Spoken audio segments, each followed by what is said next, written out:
Drugi raz w tym podcaście André Stern, nasza wielka inspiracja w edukacji i wychowaniu dzieci, a także w tym, żeby ten podcast nagrywać. Jego tytuł nawiązuje do myśli André Sterna. Więcej o tym w dzisiejszej rozmowie. Dzisiejsza rozmowa jest o dzieciach, o naszych dzieciach, na naszych przykładach. André mówi o swoim synu, który w wieku 16 lat sam postanowił pójść do tradycyjnej szkoły po całym dzieciństwie spędzonym w edukacji domowej i w unschoolingu. O tym, jak sobie radzi, między innymi z relacjami z innymi dziećmi, a także na przykład z fizyką i chemią. Na przykładzie naszych dzieci mówimy także o tym, co się dzieje, kiedy dzieci czytają książki André Sterna, dlaczego bywa to ryzykowne, czasem irytujące, ale także jak wiele zmienia to w życiu dziecka, w jego myśleniu o sobie i postawie względem uczenia się. André w ciekawy sposób mówi dzisiaj także o tym, dlaczego nie wierzy w talenty i predyspozycje, wierzy za to w entuzjazm i pracę, jak wielkie ograniczenia dzieci potrafią przezwyciężyć wiedzione entuzjazmem i w jaki sposób dzięki entuzjazmowi dochodzą do mistrzostwa. Usłyszycie także o tym, dlaczego nie musimy wrzucać dzieci na głęboką wodę, żeby stały się samodzielne, że do samodzielności potrzebują przede wszystkim więzi i troski. Ta rozmowa jest nagrana po angielsku. W wersji z polskimi napisami znajdziecie ją na YouTubie, a transkrypcję przeczytacie na naszym blogu, linki poniżej w opisie. Nazywam się Aleksander Baj, a to jest podcast By Example. André, I'm delighted to have you again in our podcast because I said it many times that one of the main reasons we started this podcast is our work with you. And the reason for the title of this podcast is By Example, because of the phrase you say that we all want our children wants to become happy adults, and we care about it so much that we forget to live as happy adults in front of our children. Yes, that's why we named this podcast By Example, to play with our surname, but also to express the thought that we can only show to the children.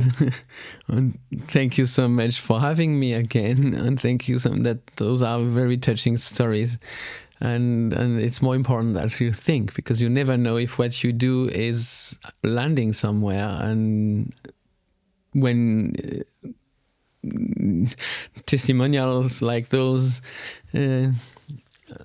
appear, it's like wow, giving a sense to everything. We are in Warsaw. We're in a hotel room. We are right after a big, beautiful conference where there were many touched people by what you say and by what you do. Yes, the people are touched by the child, by their inner child, with like waking up, not by my person. It would be strange, and I think I wouldn't like it. What touches people is the child. They could be, they could have been, and their children will be. That is what moves people, and that's what moves me too. And I'm sure it's what moves you. Yes, well, you call yourself an ambassador of children. You introduce yourself as someone who is a 54-year-old child. And knowing you, I know this is true. You can look at the world the way our children look at the world. And we have just thought of it, we have this beautiful example of our daughter who read your new book by herself. We didn't encourage them at all, but I think it's something natural that they are interested in what we do. Yeah, of course. Interested in the books we publish. So she just took it from the shelf. She read it through. It's annoying at times because she speaks to us with quotes. I don't know, she was speaking to me that she will need bigger violin and it will be 4/4 the size. Yes. And I thought I will use the opportunity to speak about fractions. Yeah. Why do you call it 4/4? And she told me, no, that's a tricky question. That's another question you ask to a child, and André has a whole chapter about it. Yes. You're right. Yes. Thank you and please bring my gratitude to your daughter. She wrote me a letter. Mm-hmm. And in that letter, you wrote the letter yesterday. You didn't know what is in the letter. And in the letter, she said that she's happy that someone is seeing the world like children do and is speaking in the name of children. So that was, again, very touching. And I'm sorry. I'm sorry if it happens to you. I wish it happens to you that a child says, hey, no, stop. That's exactly why I wrote that book. You know, in order children are aware of things. She knows she can tell you, hey, please, that's a tricky question. You would never ask an adult that question. And other times, I think she will not feel confident enough to say it, but she will know it. And that will change how she will feel about such questions. It changed the world to the child. And we had a story before that showed it to me. Our children are homeschooled, but they have a place they go 2 times a week, and they have different kinds of classes there. But she's in the 4th grade, so they have also some classes that are related to their curriculum. And she said, this man came and he did a lesson to us about chemical elements, but it didn't move my emotional side. Well, you see, she wasn't interested. She kept listening and she was there, but she knew I am not the wrong person not understanding it. I am not wrong. I am not the only one who doesn't care and who doesn't understand. It's only that my emotional centers are not activated. And she knows it. And that's completely different from the situation of a child being in the same course with the same teacher and thinking, why I am so bad, I don't understand, I cannot follow what the guy is telling and so on, and thinking I am wrong. Yes, that's why it changed the world to the child, because I went to school, and I think most of our listeners went to school, and when I hear this story, I still have the feelings I had in such situations at school. That, oh my God, I don't understand this. How will I am bad. This? How will I pass the exam? I am bad. I'm bad at it, and I am the one who is wrong. Yes, and she knows the guy isn't wrong. She is not wrong. Emotional centers are not active. Period. And that's freeing. Completely. It changes the whole experience of any learning for a child. And when you said you wrote this book to children, I must say I was a little reluctant. I didn't, after reading it, I wasn't sure if children would read it. So now I have proof I was wrong. And I think the funniest constellation would be that in the evening, instead of other stories, parents would read with their children together one chapter of the book each evening. I would encourage this. I don't know if because maybe not many 11-year-olds will take the book themselves, and that's okay. That's okay. But if they don't, look, this can do some good. We know it. You know. So thank you for the story. I will tell the story if you allow me. I will tell in my lectures. I will tell the story and say why it changes everything for the child. Thank you, thank you. Well, we have since we are speaking about our children, I think there is another important story, which is your eldest child, Antonin. At 16, decided he goes to school. Yes. And just to give some context, for many people who know you as someone who doesn't go to school, who know you as a parent who is unschooling his children, now suddenly he goes to a very regular school. No, everything starts with motorsport. So I think all of you know it. We are a family in which we didn't like motors, we didn't like automobiles, we didn't like cars, and we didn't like sport at all, really. In the competition way. And with 8-year-old, Antonin once drove 10 minutes of go-kart and said after that, opening the visor, motorsport is my life. And he did it. All since 8 years now, he's learning how to be a racing driver. And you decided not to drag him away.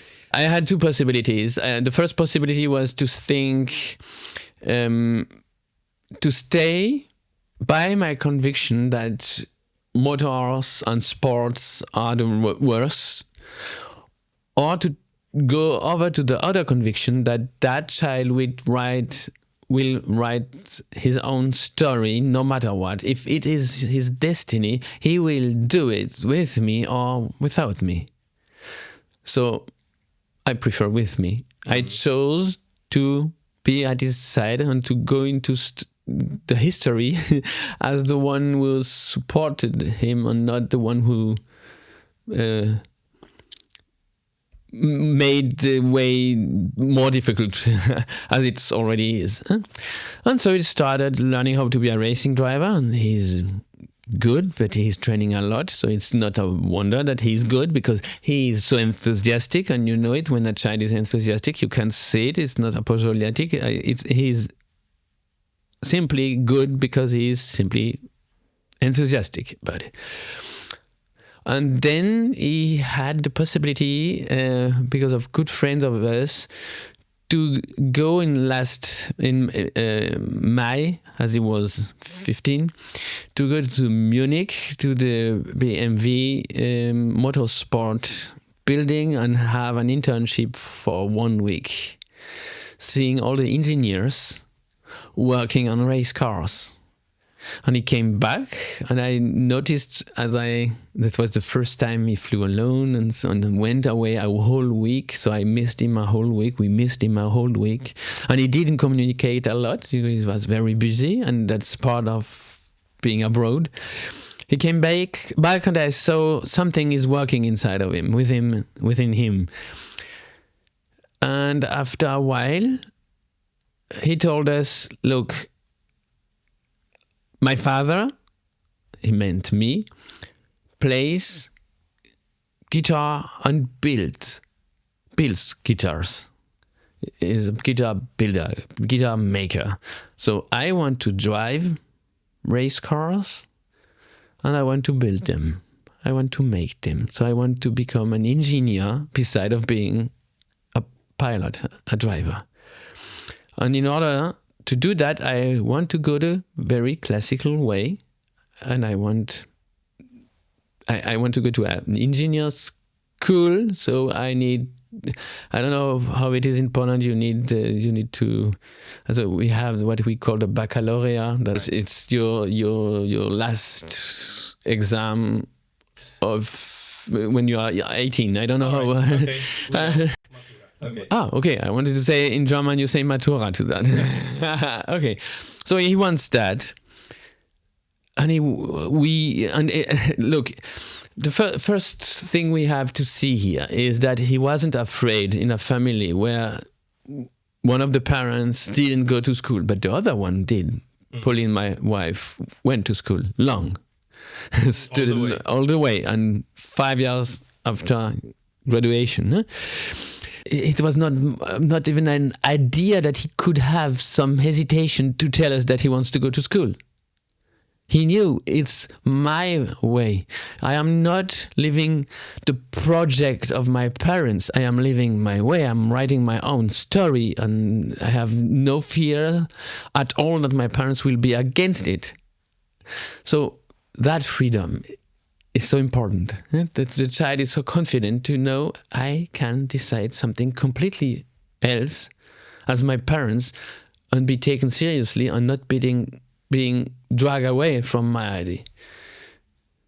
And so we started with him the whole process of finding the school he wants and of planning and preparing the first day of school in my life and in his life in last September.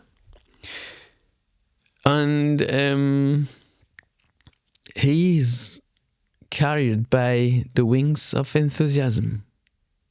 To sum it up, and I am not praising my child. I am not saying, look like how good my child is, because if you understand it that way, I'm saying it completely wrong. He's a child like every other child. The difference here is another.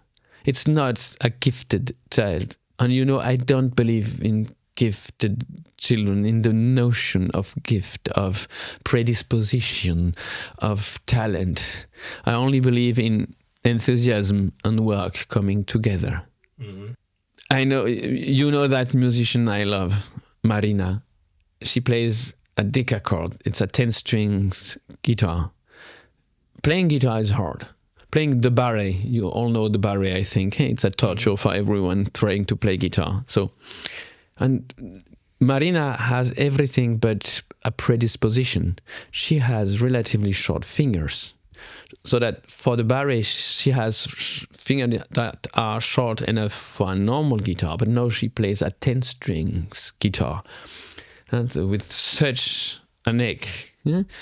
But she's enthusiastic, and because she's so enthusiastic, she didn't stop playing. She played, and she still plays the whole day, only stopping for the meals and for going to sleep late night and standing up early in the morning, playing and playing. That's enthusiasm. You cannot play so much if you are forced to. You only can do it if you are on the wings of enthusiasm. And she developed a technique where she used that part of the hand to make the barres of a 10-string guitar, and she succeeded at it. And she is one of the. When you see her, you think she has so much talent, but that's nothing with her talent. That's the contrary.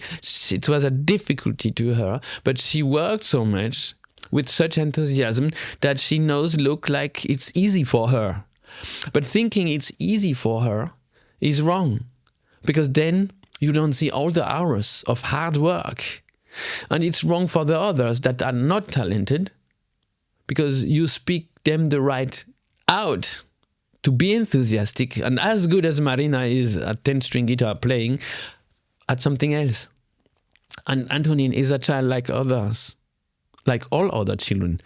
But the big difference between Antonin going to school and the other 899 students being in that school, the difference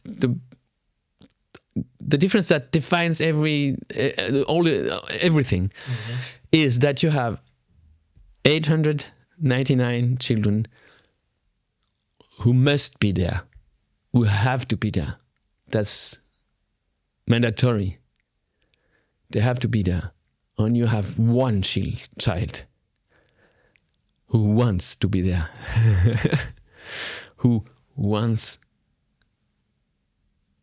to learn that way. And of course, he's brilliant. Mm-hmm. Having the best grades. Not because he's good. Please don't. I am not telling you, look how good my child is. I'm only telling you, a child who was free all his life, go to school, where is theoretically no longer free and feels in his element, like a fish in water, like a bird in the air. He feels in his element. He's swimming freely in that pool. Yes. And you know what? If the day after tomorrow he suddenly says, oh, I don't want to go to school any longer, that will be the same freedom. Mm-hmm. Each time I see that a child feels free enough, confident enough, and to say something different from what the parents believed or did. And that's not leading to a catastrophe, to a dispute, to a whole story against it. I am happy because it proves once more that the attitude of trust defines and changes everything. You said that he's, of course, it changes everything for the child, because he's there because he chose it, and because nobody asked him to, and no one will tell him. Another thing, that if the day after tomorrow he says, I don't want to go any longer, he will not face the arguments like, okay, but you did half of the way already, so maybe you just push and go forward. He's responsible. Yes, fully responsible. But I wanted to ask you how he copes with chemistry, physics, and geography, because when we started traveling together, people ask you questions, and the question that was often asked was, how did you learn to read, write, and calculate? Yeah. I think now it evolved, and now people who hear about homeschooling or unschooling, they're asking, okay, we know how you will learn reading, writing, and the math, but how will you learn the advanced math? How do you learn physics? How do you learn chemistry? The funny thing is, he already knows all of those things. So far, school didn't bring much new stuff to him. For example, you know how Antonin speaks English. Yes, he's Fluent. You can't really hear that he's not native. Good. Long before he went to school, as he was 10. And we asked, how did you learn? Because people ask, where did he learn to speak so well English? And we said, we don't know. I asked him. He doesn't know. So it's amazing that if you are enthusiastic, and he is since ever enthusiastic about physics, chemistry, and advanced math, he learned them before going to school. And for him, school is so far easy because he practically didn't learn anything new. It was presented a new way, and he learned new stuff about those things, but he already knew them. And I said, I spoke about English, for example, because we think English classes will not be necessary for him. But he went to the English class, and he came home and told us, I want to go to the English class because I don't learn anything, but it's a big pleasure being there. He enjoys it, being there, and the teacher enjoys him being there. And for example, Antonin learned how to use Python, is an electronic language, informatic language. And when he's in the class where they learn such things, the teacher asks, could anyone tell me what that is? And Antonin raised the hand, and the teacher said, except Antonin. Because they know him. They say, and he says, no, please, Antonin, don't, because yeah. It's the thing is, why do we think that advanced math or physics or chemistry, why do we think that it's more difficult as reading, writing, calculating, or learning your own mother tongue? It's all very easy if you are interested. And when you are interested, means when you are enthusiastic, then it's incredible the amount of information you will gather. You will like magnetize, those little pieces of knowledge that are everywhere. You touch them and they are part of your life, and it becomes an inner part of you. So you don't learn sitting at one table reading those lines in a book. You learn them from everywhere. And I must repeat it now. Antonin is no exceptional child. Antonin is not a gifted child. He is a child who was free his own life to be as enthusiastic as he wants, as long as he wants, going as deep as you can go when you are enthusiastic. There are no limits to how deep you can go into something that makes you enthusiastic. And then, I know it's perhaps hard to believe, but it's not more of a craft learning physics and advanced mathematics as learning how to play tennis or football or something that makes children enthusiastic. Mm-hmm. It's I know it's for some it's a disappointing answer that we don't know how children learn those things, but it's true. It's the only true answer. Yes. Some time ago we had a conversation here in our podcast with Deborah Broda. She's a mother of 11 who are in different constellations, in different unschooling, homeschooling, traditional schooling, but she went through all. When I asked her how the homeschooling children learned and how they prepared to the exams, she gave some concrete, answers about their rhythms and rituals, but she says, for the basics, how do they learn those specific things? I don't know. They just come and they know it. So, but it's the same how you learned your mother tongue. You don't remember how you did, and you cannot write a book about how I learned my mother tongue, because it's something that happens. That cannot not happen. If you live in a world in which people speak, you will learn how to speak. And if you live in the proximity, in the vicinity of people or books or videos, because now when you are interested in something, you have endlessly videos and materials on the internet. If you live within the theme, within the subject of your enthusiasm, again, there is no limits to how deep you can dive into that. Mm-hmm. And you're right. It's not. We can't say it's more difficult to learn physics than it is to play the violin, for example. And it's only our attitude, our. But if you must play violin, it's more difficult to learn violin than to learn something that you want. That's the point. If you don't want to learn physics, it will be hard.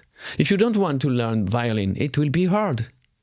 You will have to force yourself. And that's the point. That's the moment where you should see, okay, forcing oneself is a signal. It tells you, stop, it's the wrong way.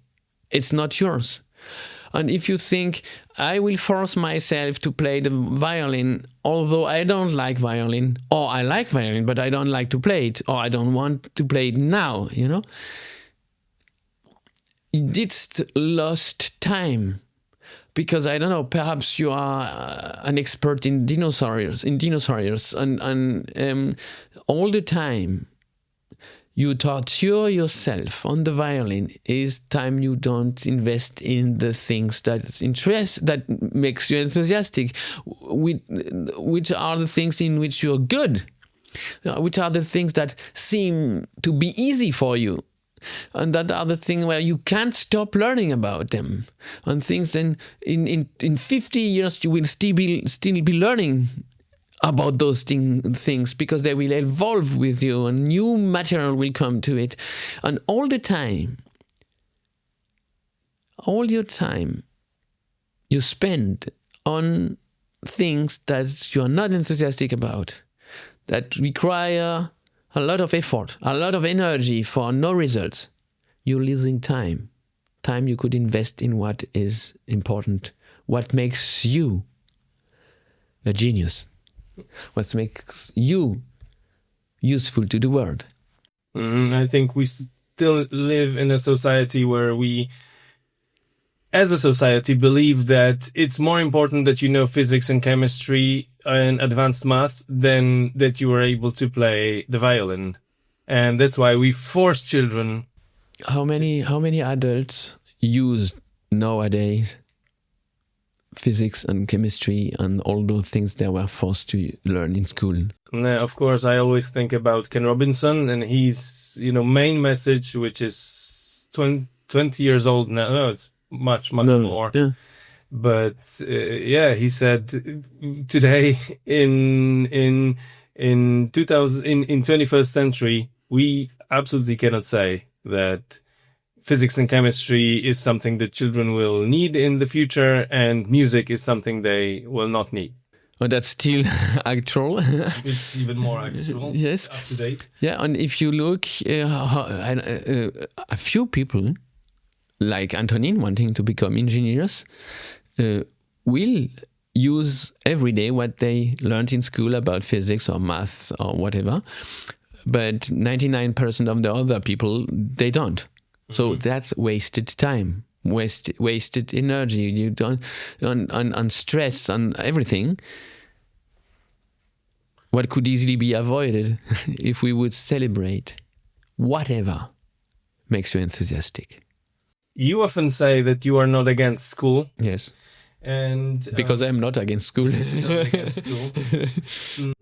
But now when you said it, I thought, okay, we cannot be against school. But school is about learning all those things and forcing children to learn all those things they not necessarily need, and they definitely are not enthusiastic about when you speak about most of them, because it's statistics. You want all the children to learn the same thing at the same time, then 80 or 90% of them will not be enthusiastic about it. But school is evolving. I'm confident. I'm full of hope. Of course, our school system is a little old, but we are working on it. You are working on it. You are working on it. I am working on it. And I tell you, we met yesterday, are working on it. I'm working on it. Really changing everything.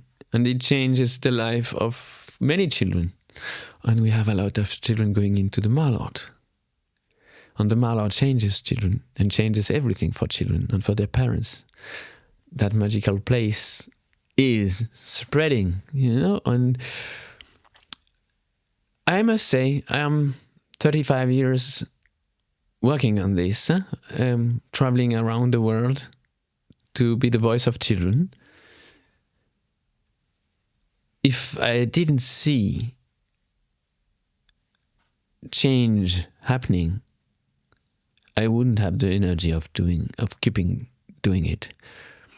So, of course, I see things changing. I see statistics changing, and I'm happy and proud and grateful of being able to do my part. And what we are doing is doing our part. And when we went yesterday to the book storage and picked up books out of that enormous building, I had a strong feeling of gratitude, of love to books, of astonishment to be a published author. And then I thought, okay, each one of those books will land somewhere into the hands of people, and I'm doing my part. We are doing my part. You are my publisher with Dominica. And we are full of hope too.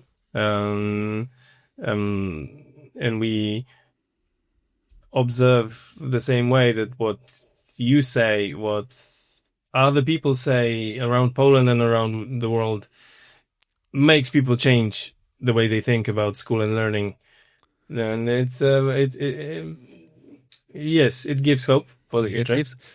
And a child like our daughter who reads your book and changes her attitude towards learning is another sign. That's another sign and another promise.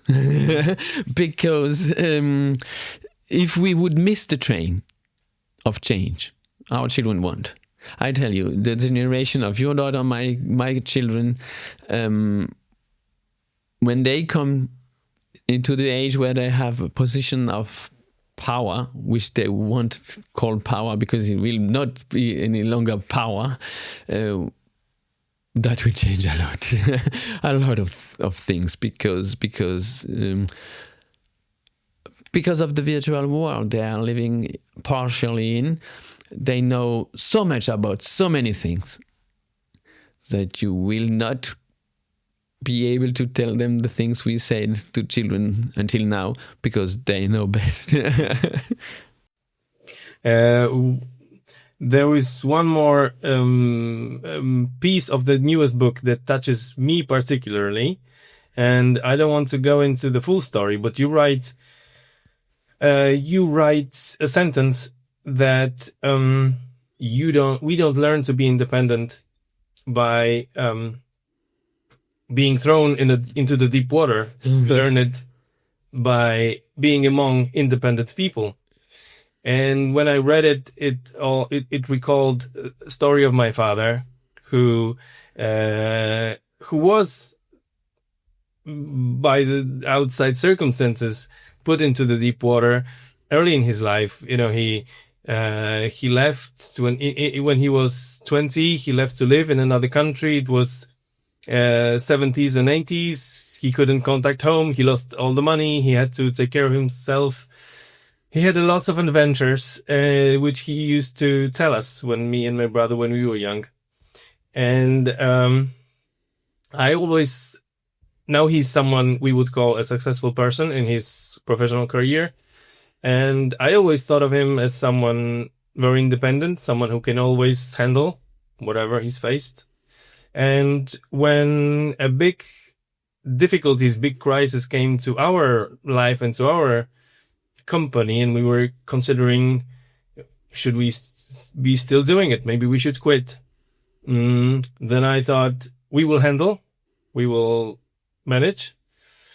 And I realized that I now today think of myself as an independent person, not because you were thrown into the water, the cold water. Yes, or because someone told me that I am, but just because I looked at my father.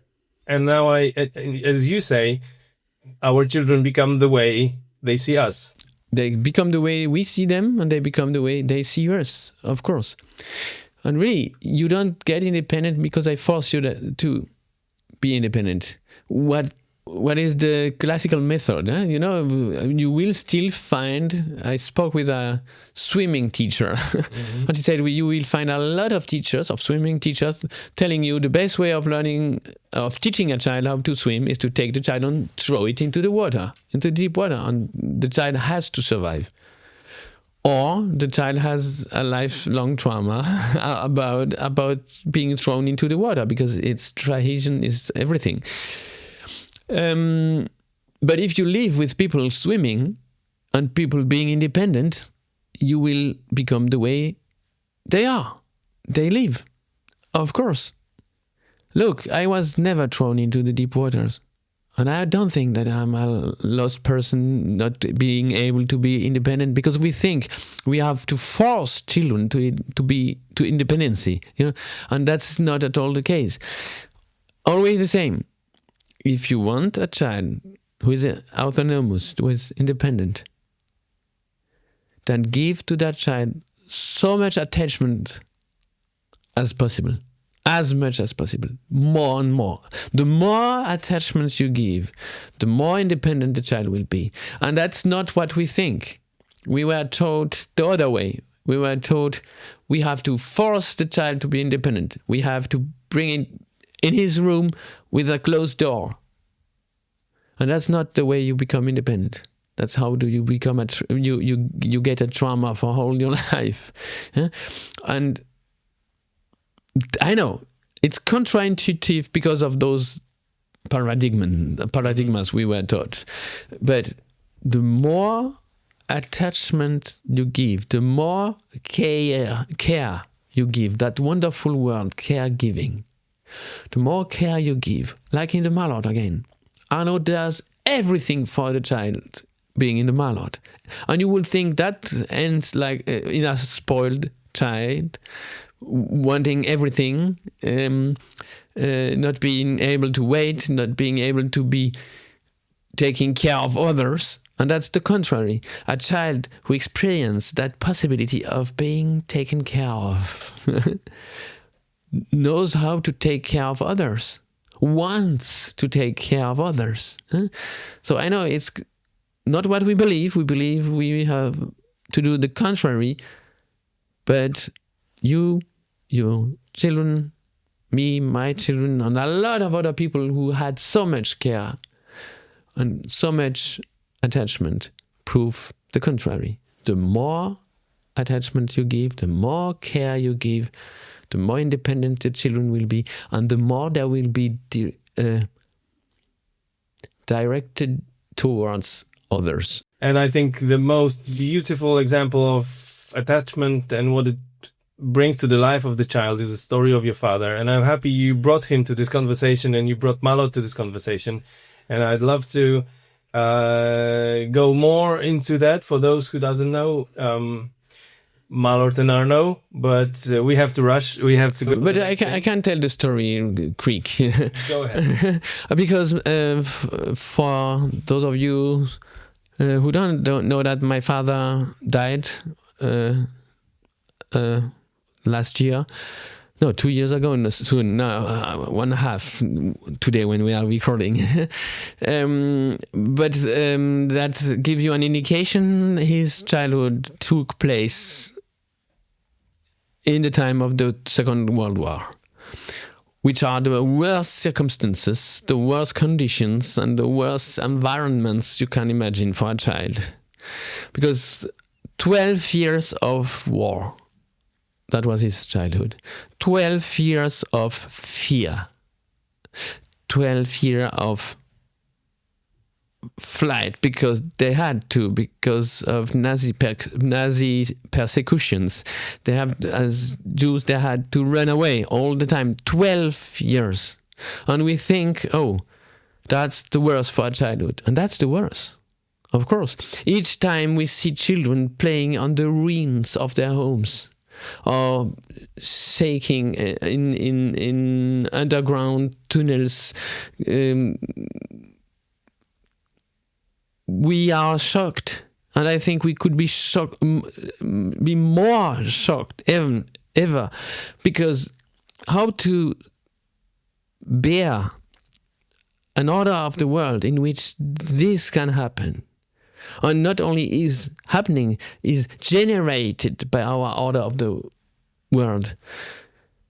But the story is interesting because you think, okay, Second World War, the worst conditions, we are always waiting for conditions. We always say, my conditions are not good enough. The circumstances at Stern house were good. It's the reason why they could do it. And that's not fair for my parents, because my parents didn't wake up one morning and saw, oh, what a wonder. All the ideal circumstances are gathered, so we will trust our children. No, they trusted their children and had to invent the circumstances and environments that made that possible. So, and that is something you can do.